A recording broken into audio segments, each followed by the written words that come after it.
who couldn't be here today.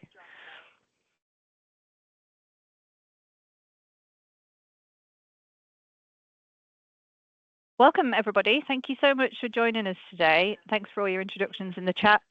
I'm just going to kick off proceedings by doing a little introduction to the Child Health and Wellbeing Network before we get into the fun stuff. So I'm Jen Hicken. I'm one of the network delivery managers in the Child Health and Wellbeing Network team.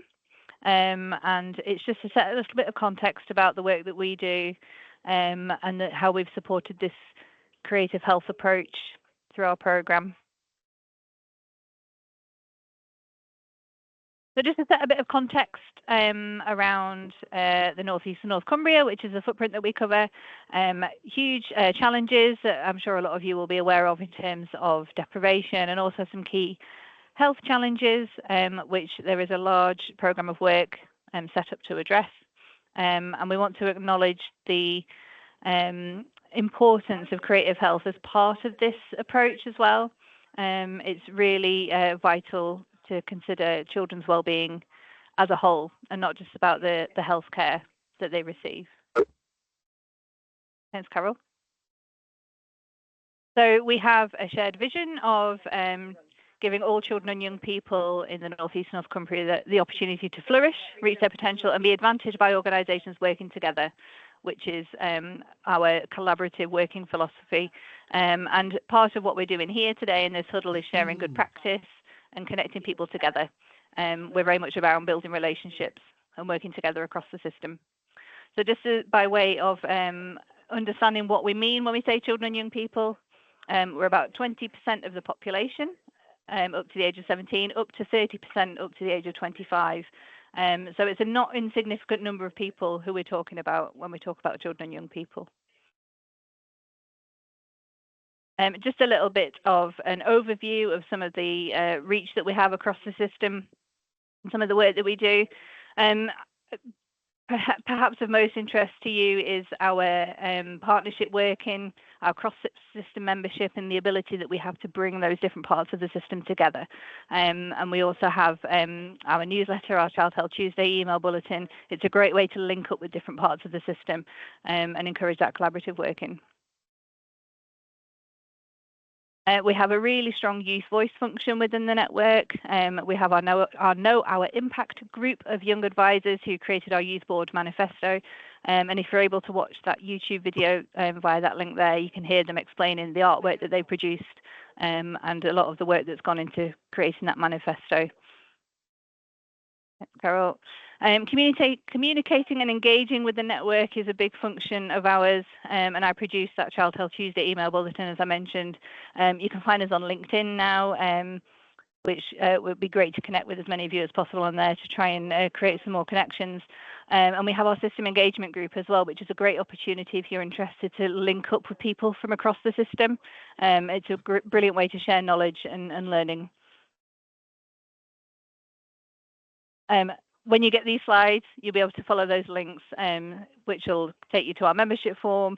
You can always contact us at any time with anything you want, including in our bulletins and newsletters, and opportunities to engage with our youth voice work as well. And just finally, whenever we introduce the network, we always use this quote by Sir Al Ainsley Green, who was the first Children's Commissioner for England. And it just sort of really highlights the role that we have in advocating for children's health and well-being across the system. And how important it is that we all work together to speak up for those who wouldn't otherwise have a voice. And that's largely what we do. So after that whistle-stop tour, I'm just going to introduce you to today's chair, Heather Corlett. She's our programme lead at the Child Health and Wellbeing Network and is also the executive lead for Arts and Creativity. So Heather has always encouraged progress of our founding commitment to arts and creativity as a cross-cutting theme, including establishing partnerships with colleagues in Northern Ballet, attracting funding for network arts initiatives, and developing our arts and creativity advisor role.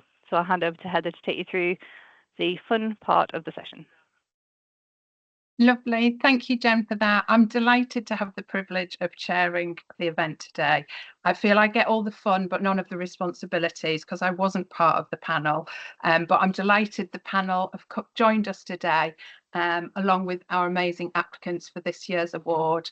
The purpose of today is to put creative health for children and young people on the map and to celebrate the many different projects and innovations that are being delivered here in the North East and North Cumbria that you've all been involved in.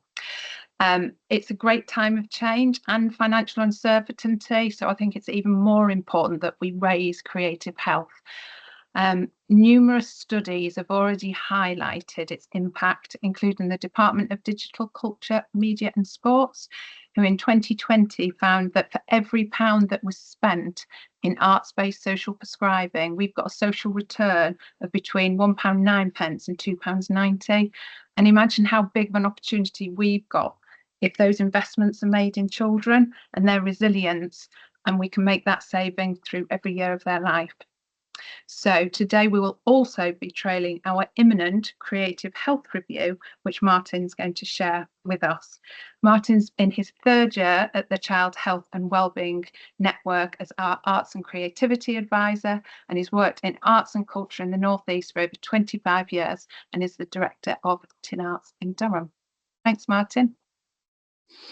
Thank you, Heather. Hello to everybody. Good afternoon. This is a short segue away from the kind of Drinkwater Awards, just to talk about the creative health review we've been doing. As I have explained, I undertake the role of Arts Creativity Advisor for the network. I do that 1 day a week alongside my full-time role at Tin Arts. So capacity is always going to be the ongoing issue and struggle to get past. But what we have been doing is thinking about what have we learned during the time of the network about creative health, about arts creativity, and the work we've been doing. So we can go to the next slide, please, Carol. So just a reminder a little bit about those who might have met me or not met me before, and I know there's a few people on the call who have met. My role essentially is about connecting. It's about the mutual benefit of what happens when you bring arts sector and the health sector closer together to develop understanding, to think about ways of working and also how we might move those forwards, and ultimately for the benefit of the children and people in our region who would gain massively from us having much more proactive ways of connecting and working together. If you go to the next slide, please, Carol. What do? I do these things, but ultimately what underpins these blocks, these words, it's about relationship building. It's about gaining understanding and about a closer working relationship between the arts, culture and health sectors. Next slide, please, Carol.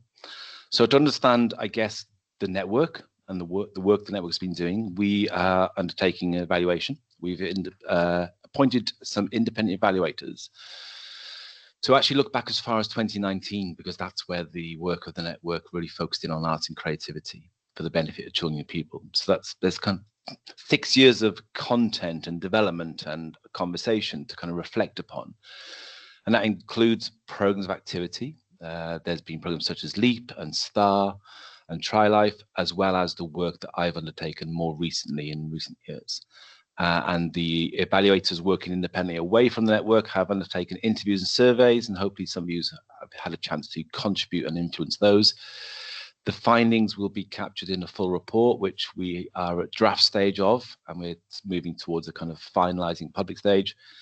And it will also include recommendations to inform the next part of the journey about how far we've traveled and where that journey might take us on its next stage. Next slide, please.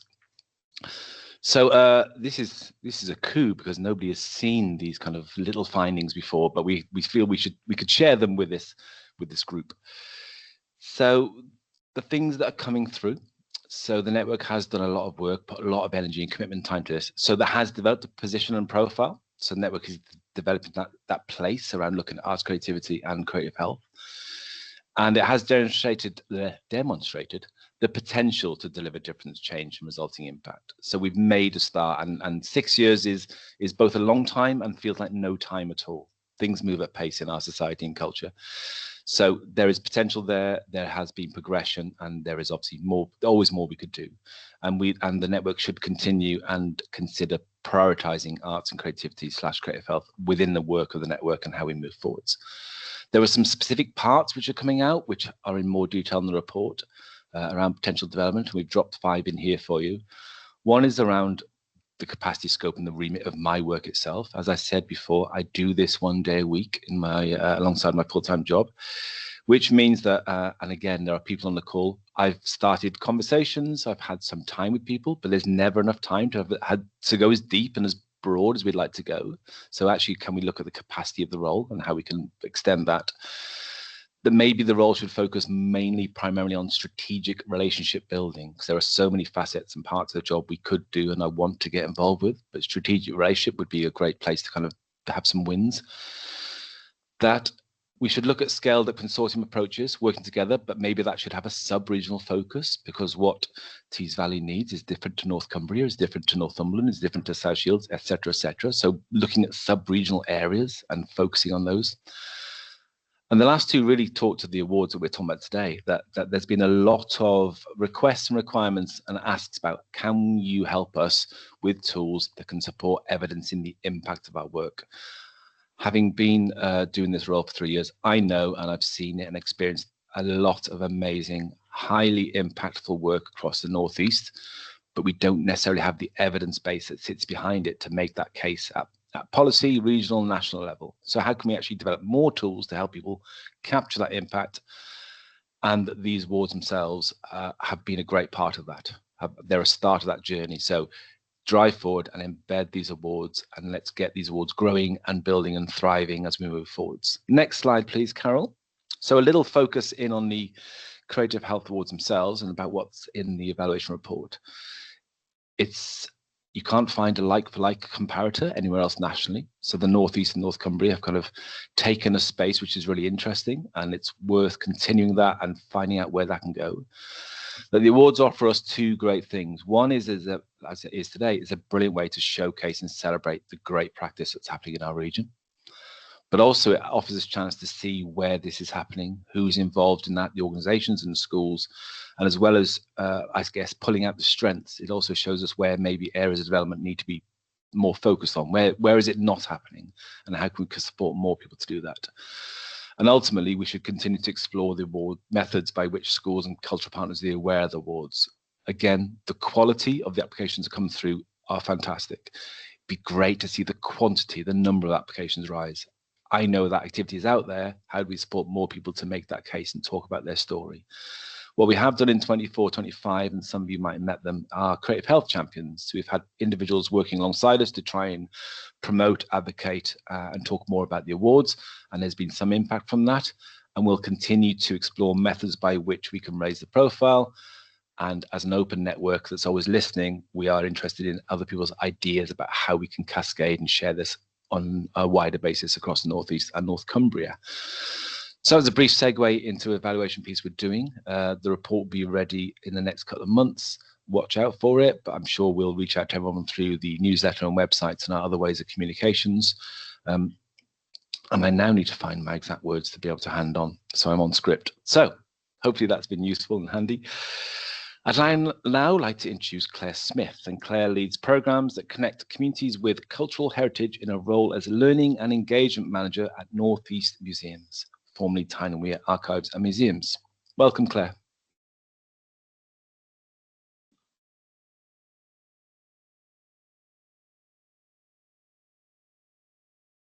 You might have to unmute. Sorry, that's it. Oh, you're back on mute, Claire. Right, okay. Can you hear me now? Yes, I can't see you. Oh, yes, can see you now. Fabulous. Right, jolly good.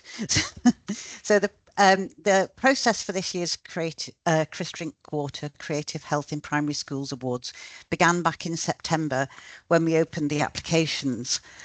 I'm delighted to have the honour this morning of introducing you to all of this year's applicants who gave the judging panel a very difficult job when it came to deciding who should be this year's winners. So the first slide, this year's Creative Health innovations are Life and Limb Puppets, Tees Valley Music Service. Tees Valley Music Service, Changing Relations, who are Sarah Stamp, Tamsin Rees, Vida Creative, working with Copeland Road Primary School, Walworth Primary School and Vane Road Primary School. Hadrian Primary School, who are part of South Tyneside Local Cultural Education Partnership, and they were working with Mimi Theatre on a project Worlds of Curiosity and Play. And then we have Kappa Pi, who are working with Hotspur Primary School and Christchurch C of E Primary School on a project called the Vanishing Act. We then have Elliot Smith Dance, who are working with St Teresa's Primary School and St Catherine's Primary School on a dance project. Timber Dash Theatre, who worked with Hadrian School on the Just for Joy programme, which looks amazingly fun. St James's Primary School in Hebburn, who were developing their own project called Creative Spaces, which is a whole range of projects. And Mortal Fools, who were working with High Spend Primary School and Hawthorne Primary School on their Melva programme. So, without further ado, I will hand over to Professor Chris Drinkwater, who was an inner city GP in Newcastle for 23 years and is now an emeritus Professor of Primary Care Development at Northumbria University. Chris is also our previous Arts and Creativity Lead for the Child Health and Wellbeing Network. And when he stood down from the role, the network established the Chris Drinkwater Awards to acknowledge his generous contribution to the network and his passion for creative health, especially with primary school age children. So, Chris, over to you. Thanks very much, Claire, and thanks for that nice introduction. And good afternoon, everyone. Just to reiterate Claire's point, it was an incredibly difficult job deciding on. At the end of the day, this is about a prize, and we have to award a prize. But the more we can do to encourage creative activities and creative health in primary schools, the better. And just historically, why primary schools? People sometimes ask. The issue about primary schools is essentially primary schools are local. They're very much a local community asset. You have much better chance of engaging parents and children in primary schools than you do in secondary schools. And finally, that transition from primary to secondary is critical to future life success. And very often that transition can go wrong, moving from a small local primary school, which is often within walking distance of the children, to a big and often they are very big secondary school, which may be some distance away and having to travel, build new relationships. The more that you can build strength and resilience in children in primary schools, the better.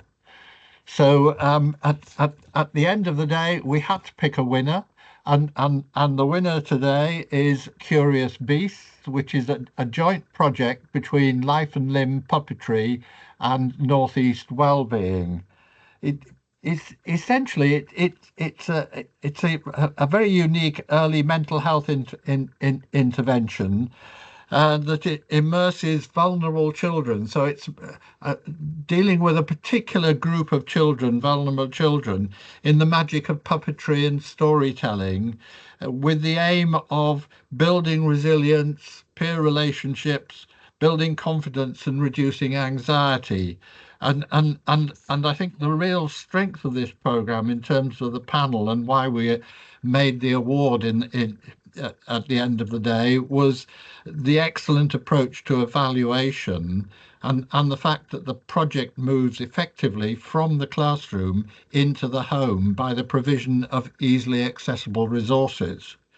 And I'm going to hand over now to Andrew Neal from Life and Limb Puppetry, who's going to give you a little bit more in-depth view of the programme and how it works. Andrew, over to you. Thank you, Chris. Much appreciated. Thanks for having us, everyone.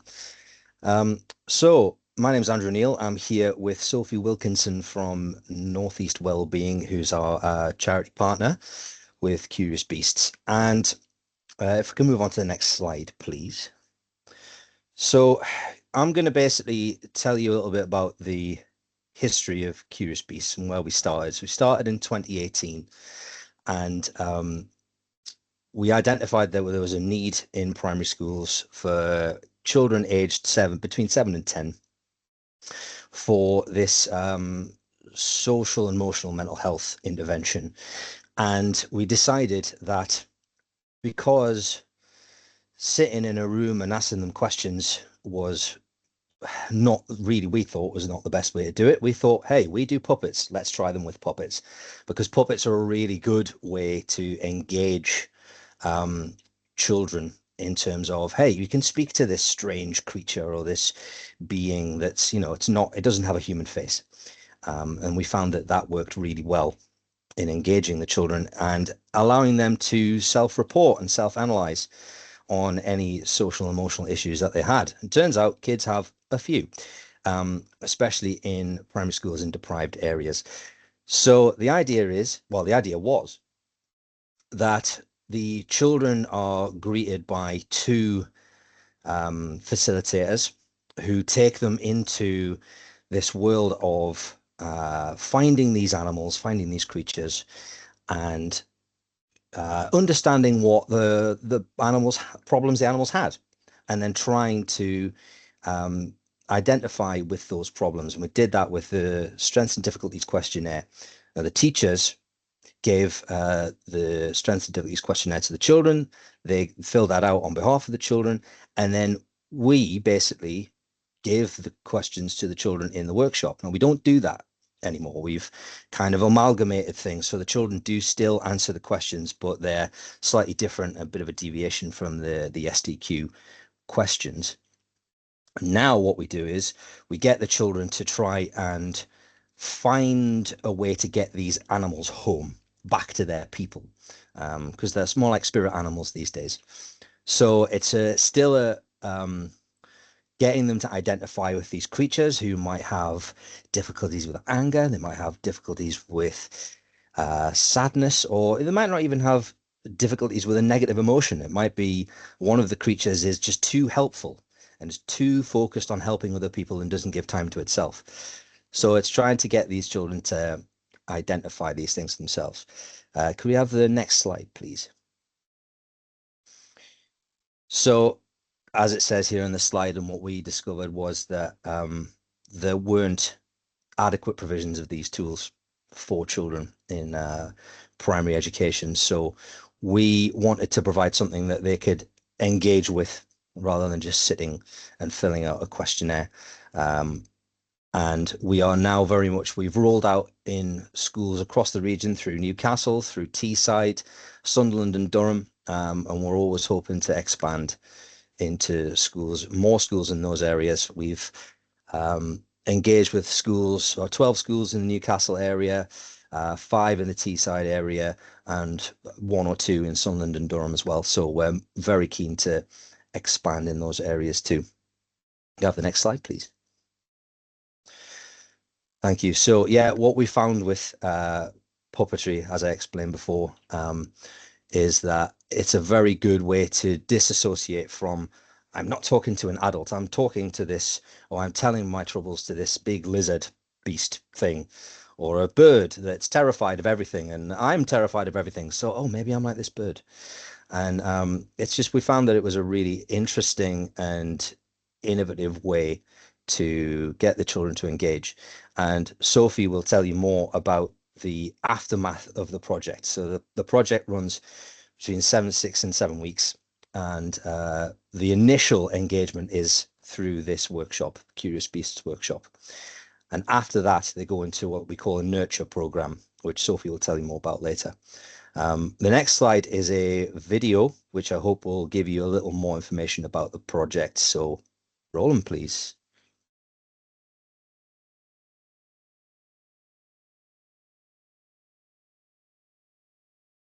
I think you might need to share the sound. Yeah, thanks.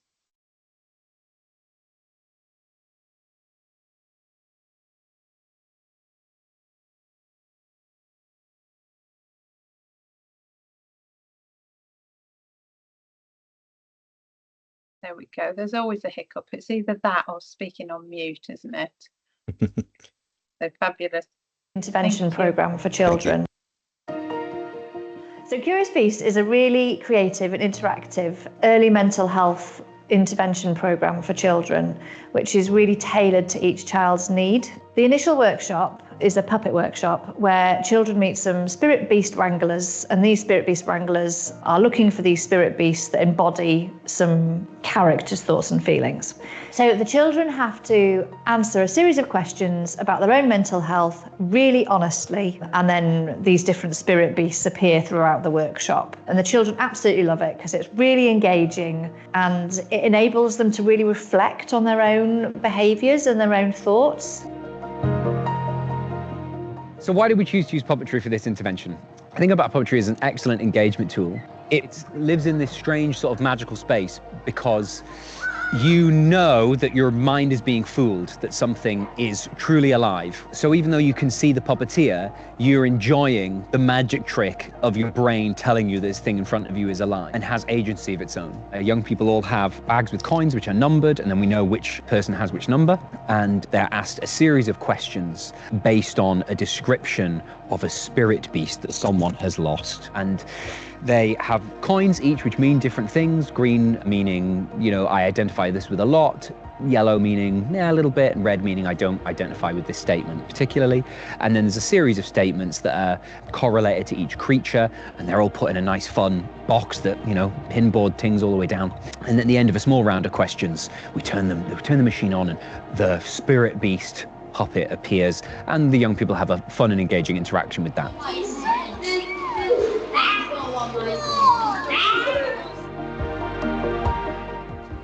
I worry a lot of the time. So have a think about that one. Do you worry a lot of the time? So we're always looking at ways at our school of how we can support children to understand and manage their own mental health as well as their physical health. And we find that Curious Beasts is a really interactive and engaging way for children to explore how they are feeling, their different emotions, and also how they can then manage that themselves. Curious Beasts is really interactive, really engaging. The puppets are fantastic, the children absolutely love it. And what we found as well is that we have identified children who we wouldn't have known about before, where there are those kind of low-level concerns emerging, so that we can then, as a school, put things in place to support those children. Head teachers were approached and asked, what do you think are the core issues facing the students under your care? And the issues that emerged were resilience, peer relations, anxiety, and self-regulation. So we've got characters like Dax, who has issues with self-regulation, characters like Quista, who has issues with peer relations. The children absolutely love meeting these puppets who completely come to life for them and embody these different thoughts and feelings. Following the puppet workshop, we gather all of the children's data. We also ask the class teacher to complete a strength and difficulties questionnaire for each child. All of that data is put together, and then with the class teacher, we select 12 children who will most benefit from this intervention. It's all about preventing mental health issues escalating in children. So it's for those children who just sit below the radar. They're not the children that receive support from CAMS. They're not the children that have an EHCP. They are the children who are sitting below that level, who you're just a bit worried about and that need some support with peer relations or with their resilience or with self-regulation or with anxiety. It's those children that Curious Beasts is designed for. I liked about the puppet show when the capybara was there, and one of the teachers said I was so brave because I was scared of one of the things, and then I still gave it a hug. My favourite part was when the butterfly came and when we was putting the coins inside of the hole. I think it was good and it was really funny. And my favourite bit was the boss's pet. Nurture sessions take place beginning with them creating their own spirit beast, and then in partnership with sort of wilderness schooling principles, a lot of activities are taking place where they are parenting their spirit beast, but essentially that being the parts of themselves that they have identified. It gives you that degree of distance to be able to talk about potentially difficult things, deal with difficult things, enjoy and play with things that might be a little bit rough, and self-parent by proxy with your small spirit animal. At the end of the intervention, all of these strategies can be taken home with them so that they can share those strategies with their parents. And at the end, parents are asked to attend a parent information session where they can learn the strategies that we've shared with the children and learn more about the programme, because we feel it's really, really important that all of this intervention doesn't just happen in school, or that it's taken home as well, and that parents can support as well at home. Following the whole intervention, we then analyse all of that data and we put an impact report together to compare the data before and after and see the impact that it's had on those children.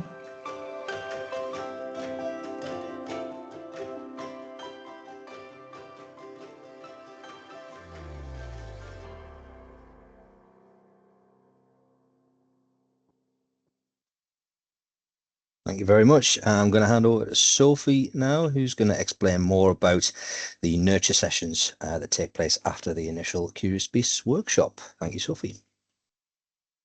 Thank you. So I'm Sophie Wilkinson, as you saw, I appeared in the video. I'm the project manager of Curious Beasts at Northeast Wellbeing. So I realise that we don't have very much time, so I'm going to be really, really quick. But the nurture sessions have been redesigned recently to incorporate more outdoor learning, because at Northeast Wellbeing we have a whole wilderness schooling programme, and we really felt that to engage children in that nurture work, we just get so much more from them when they're outdoors. And so as much of our nurture sessions take place outdoors and use outdoor learning techniques as possible.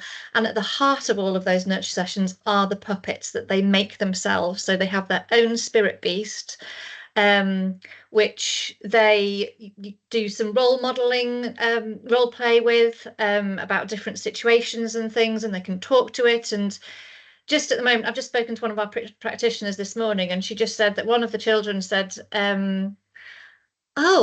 I've been teaching my puppet these mental health strategies, and I've suddenly realised that that puppet is actually me, and I'm teaching myself these strategies. We were like, yes, you've realised. And that's the beauty of the programme, really, that it incorporates creativity, outdoor learning, puppetry, and we try and make it as personalised as possible for the children. And then just a brief word on impact. Since 2018, we've got a lot of impact reports and a lot of data that prove the efficacy of this programme. But there's some information there in terms of statistically, it has a significant impact on children's mental health. And new data is coming out at the moment on our new pilot programmes where we're piloting this new version of Curious Beasts. And we'll have some more data on that coming soon. So yeah, if anyone's interested in the programme, please get in touch. But thank you very much for awarding us this award. We're absolutely delighted. Thank you very much indeed, Andrew and Sophie. I think in these difficult times we all need a spirit beast to talk to. The other thing to note about this conversation is Andrew and Sophie were both saying that they're interested in building further capacity. So if there are any schools out there interested in sort of pursuing this, there will be links to both Andrew and Sophie, Life and Limb Puppetry and Northeast Wellbeing, that you can follow up with afterwards. And without further ado, I'm now going to hand over to Wendy Kelly, who is the lead for children and young people's emotional well-being for Public Health South Tees.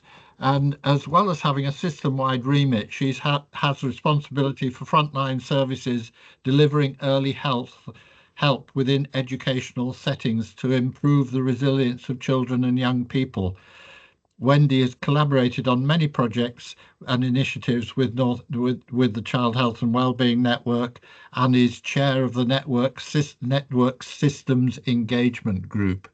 So if you want further engagement with the system and with Child Health and Wellbeing Network, Wendy's the person to come to. Wendy, over to you.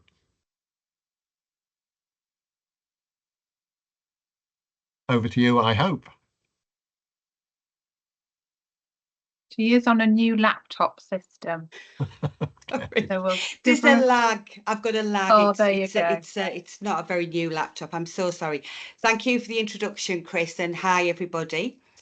So yes, I am delighted to announce this year's runners-up, which are Tees Valley Music Service and the Royal Ballet and Opera for their Snappy Opera Project 2024, which centred on the magic flute. And this was also in collaboration with Durham Music Service. So the project entailed a programme of teacher training with the Royal Opera House, followed by in-school workshops with Royal Opera House directors, and then this was followed by a series of big sing events featuring thousands of children who were supported by the Royal Opera House singers and the orchestral players. The collaboration has been one of the largest outreach projects that the Royal Opera House have done in partnership with the Music Hub. So it's an absolutely wonderful achievement, and it was a fantastic project which blew us all away. One of the things that we particularly loved as a panel was the number of children who were actually involved and had the opportunity to work along such professionals and have the opportunity to engage in an art form that's not normally widely accessible. So we were absolutely blown away by that. So I'd like now to hand over to Tom Powell from Tees Valley Music Service, who's going to tell us all about this project. Thanks, Tom, and congratulations. Thank you so much, and good afternoon. So Nikki and I both work at Tees Valley Music Service, and we're the lead members of staff on this project. Last summer, Tees Valley Music Service was proud to partner with the Royal Opera House, which has now changed its name, nothing to do with us, to the Royal Ballet and Opera on their largest ever outreach programme. So that was the 2024 Snappy Opera Project based on Mozart's The Magic Flute. The aim was simple but powerful, so to bring opera to life for young people across our region, but in a way that felt accessible, exciting and inclusive. So through this project, over 1,300 children from 70 different schools stepped into the world of opera, and many for the first time. We trained around 100 teachers to deliver high quality, engaging musical experiences. We welcome children from mainstream and SEND settings alike, offering Makaton-friendly resources, creative workshops, and unforgettable performances. The impact has been profound. Pupils grew in confidence, teachers gained new skills, and whole school communities were brought together in a celebration of the arts. And before we share the film that tells this story in a bit more depth, I just want to thank our schools, our staff and supporters, especially the children, for reminding us all why music really matters. Now, please enjoy this film on this video journey into our magical adventure with the Magic Flute.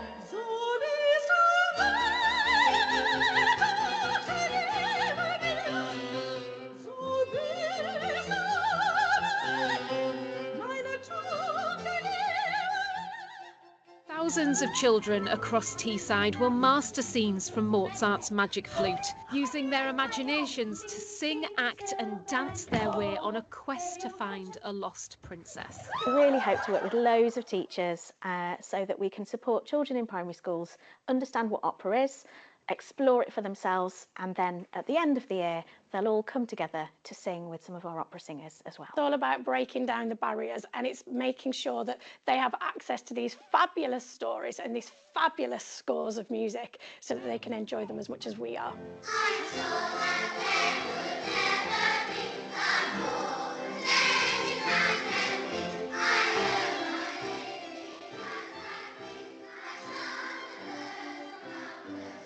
About 1,500 school children from 70 schools have been performing alongside one of the world's leading opera companies in a series of special concerts across Teesside. Yes, after months of workshops and rehearsals, professional singers and musicians from the Royal Opera House have been taking part in shows this week across the Tees Valley, introducing opera to a new audience. Stuart Wincup reports.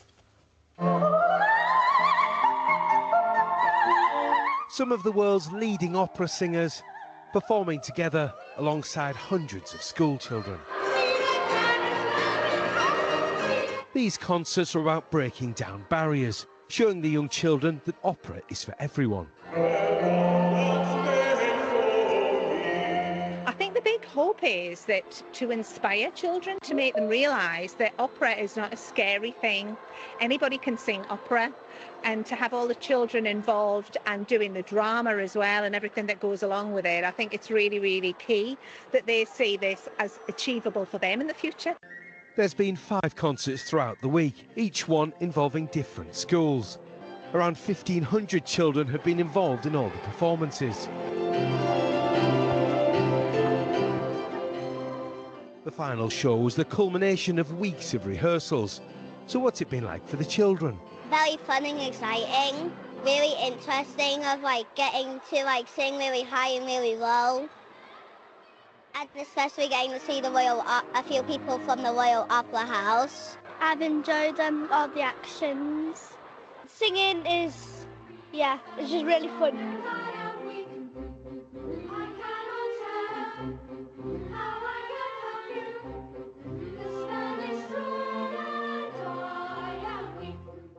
My name is Claire Tunney and I'm a professional opera singer from Middlesbrough.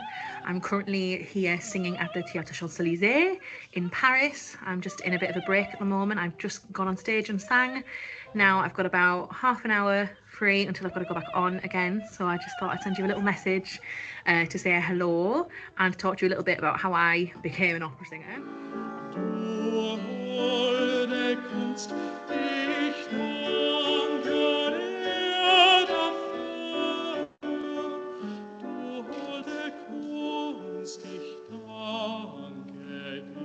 I genuinely hope that some of the kids down there, it will be their first ever time experiencing opera music, and I really hope that it will give them that first spark where they'll start to kind of be interested in music and hopefully one day go to see an opera and maybe even take part as well and become a musician. I mean, in a sense, the people down there are like the musicians of the future.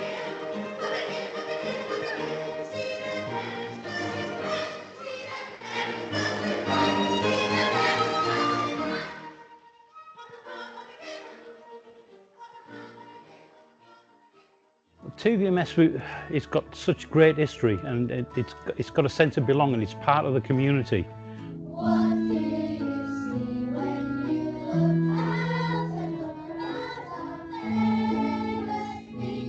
As well as it developing their musical ear, it will help them with their listening skills. It will also help with attention. It will help with school readiness, with beat and with reading skills as well, because the beat and the rhyme and the rhythm and constructing sentences, the idea of a phrase in music when you sing.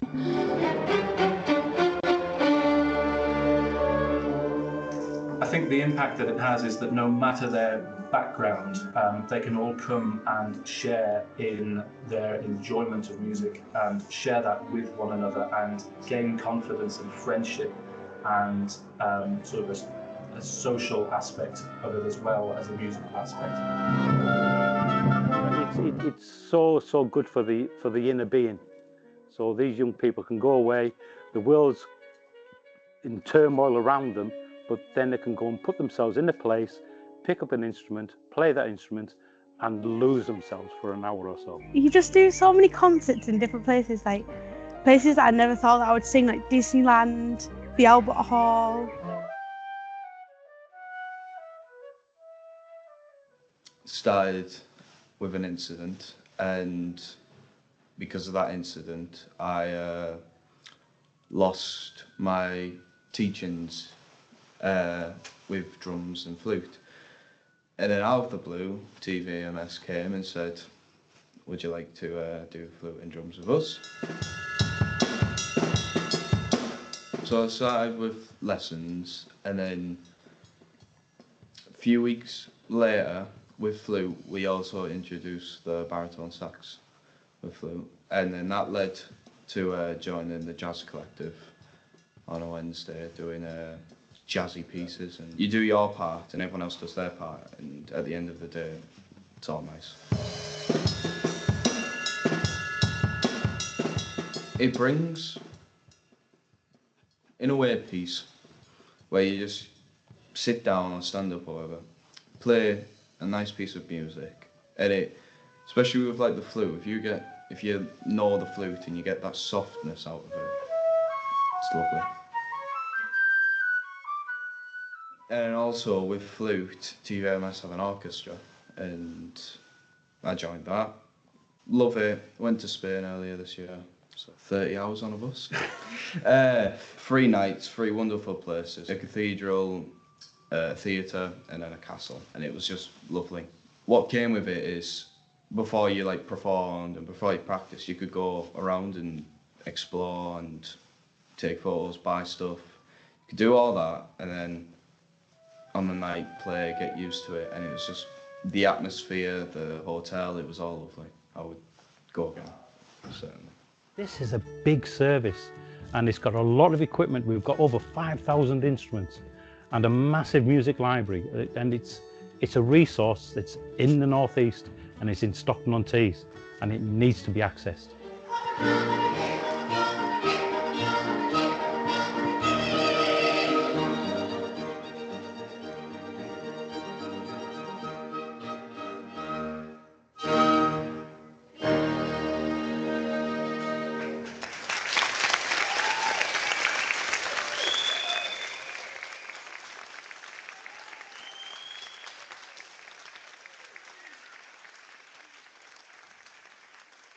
Thanks, Tom, for sharing that. It gave me goose pimples right the way through. Absolutely amazing. I think, you know, the opportunity that the children got to experience something completely new, but also the fact that teachers are saying that they've got, you know, increased confidence to be able to embrace a new art form as well. It's just absolutely amazing. So well done. That was fantastic.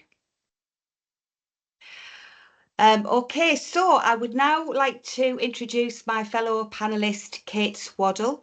And Kate is the executive head teacher of 2 schools in Gateshead.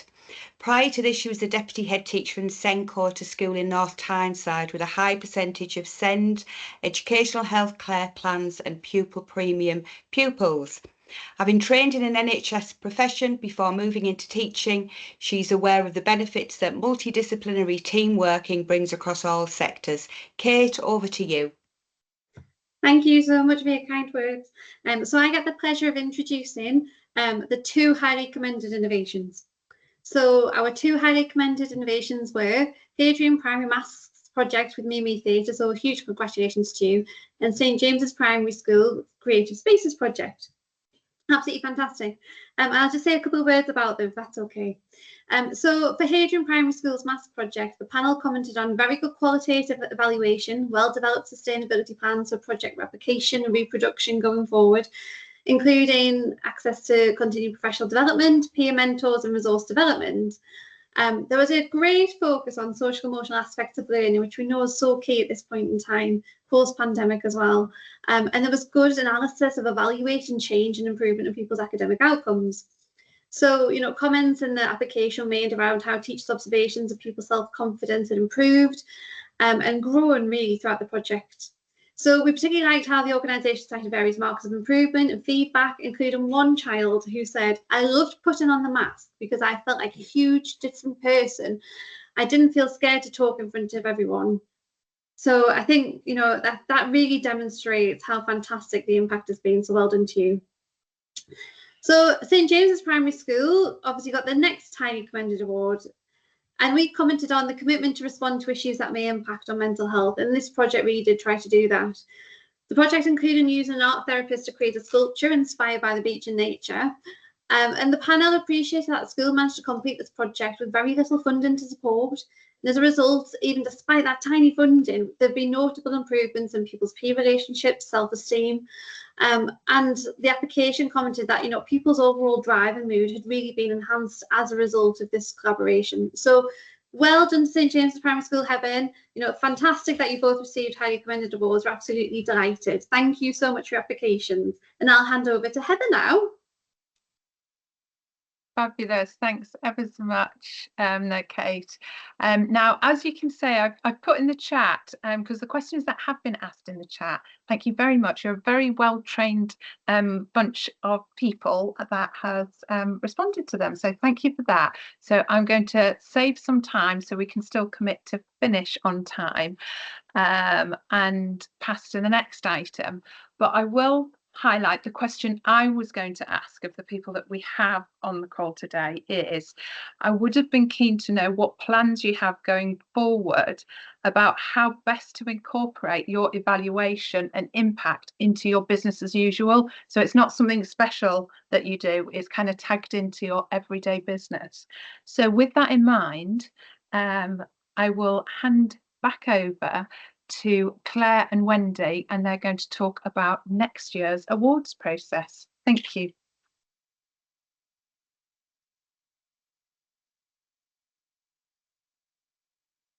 think it's Claire first and then Wendy.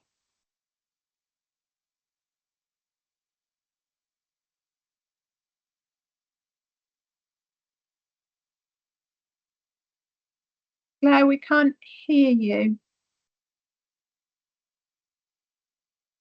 I can't see you either at the moment. Carol, if you pop the next slide on, and Wendy, do you want to go first with your element that you were going to talk about on evaluation whilst we see if Claire can join us? I'm back. Oh, you're back. I'm back. Thank you.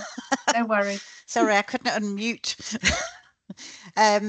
So yes, I've really enjoyed all of those presentations. Actually, they're absolutely fantastic work. And so we're nearly ready to do it all again. So the 25-26 Health Awards will open for applications on the 15th of September.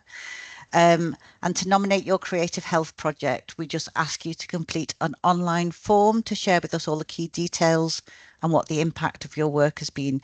One of our applicants this year also presented a PowerPoint of the work, so we need to make sure that also answers all of the questions. So if you want to be notified when applications open and to receive the link, please make sure that you're signed up to the Child Health and Wellbeing Network newsletter, Child Health Tuesday, and North East Museum's Creative Classrooms newsletter, which you can sign up to. And despite the fact that we're now called North East Museums, I can see that the website address is still the same, but it will change, but it shouldn't be any difference. And the Healthier Together website. Is there anything else that we need to add? Have I missed anything? So as we were going to talk about the importance of the showing the impact of the work that we do, I'm going to hand over to Wendy to talk a little bit about that. Yeah, just a little bit, really. I mean, one of the things that the panel would like to see in the submissions for next year is more evidence around the impact and the outcome measures that you are embedding within the project. So we've seen some absolutely fabulous submissions in the past, some really good projects, which absolutely no doubt will have an impact on the health of the children and young people who are involved in the project and in their families. But that impact and those outcomes are not being measured as well as they could be. And you know, it is a fairly small application form. We don't require reams of information, and we don't want complicated evaluation measures, you know, and huge complicated metrics used. But we would like people to think about, right at the very beginning of the project, what it is you want to see change. What do you want to see in terms of better outcomes for the children that you're going to support? And there's various ways you can do that. Our winner today talked about adapting strengths and difficulties questionnaires. There are a range of other measures that you can use. You can use Sterling wellbeing measures. There are some belonging measures. There's lots and lots of things that you can use to measure the progress, because that's what we're interested in, isn't it? We're interested in the improved outcomes of the children that are benefiting from these beautiful creative projects. So I think that as a panel, what we're keen to do is perhaps put together a crib sheet that we can send send out with the application process, just to give you some ideas about which metrics and which evaluation processes that you can use to embed in your project. And I'm absolutely happy to speak to anybody I can bar for England on evaluations, and quite regularly do, as the other panel members will tell you. So please, you know, if anybody wants to discuss it, if you can drop the network an email, and they've got my contact details, or I'm sure my other panel members would be glad to talk to you as well. Thank you. Thank you, Claire and Wendy. And Wendy, indeed, next year we might have a Wendy's evaluation corner, I think, and a specific huddle on that. But although I just really important words around evaluation and around next year's process. But fabulous, what a great session we've had today. And just seeing all this commitment to the arts and culture and all the variety of different ways that we've had celebrated today, and everyone's enthusiasm. Thank you so much. The website will be live in 3 minutes when Anne in the team presses live, and so that will be out there. So please do share that, celebrate your success, tag us in within social media. We'll be happy to cascade those positive messages. And then after half term, or at least by after half term, you will be shared the recording from today and also a summary brochure. And like we said, at the moment, it's really difficult times and everyone is so busy.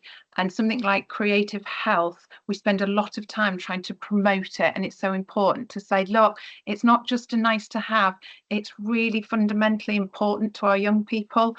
And as everyone gets busier and weighted down with financial challenges and things, we really need to sort of push up against that. So please, please help us promote the awards next year, pass the details to get some applications, and let's really ride on a wave of enthusiasm in these challenging times. So thank you to Claire and colleagues at North East Museums who run these awards, the fabulous panel, in particular, the fabulous Chris Drinkwater, although he'll hate me for saying that, but we wouldn't be here without his enthusiasm for creative health. And thank you to Martin and the team for supporting today so it would run so smoothly. And importantly, all the applicants and the winners today, thank you so much for highlighting creative health for the benefit of the young people in our region. So thanks ever so much, and hopefully see you all back here next year. Thanks. Bye bye.